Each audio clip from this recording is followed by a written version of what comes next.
शशि यार तो उठ जाओ, 7 बज गए, मम्मी देखने आ रही है। देख लूंगी सबको, एक एक करके सबको देख लूंगी, और खास करके हमारी उस नागिन सास है ना, उसको।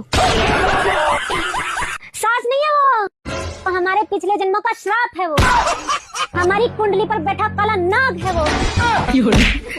मन तो करता है बुढ़िया को ऐसा कूटू ना, ऐसा कूटू ना, ऐसा कूटू के सिलबट्टे पर चटनी बना दूं कि जिंदगी भर एक ही बात मुंह से निकले उसके, बहू तो देखी मगर तुमसी ना देखे कहीं। ऐसा सबक सिखाऊंगी ना बुढ़िया को, ऐसा सबक सिखाऊंगी ना कि जिंदगी भर तक याद रखेगी। हाय, तब जाके सुकून मिलेगा मुझे। No no no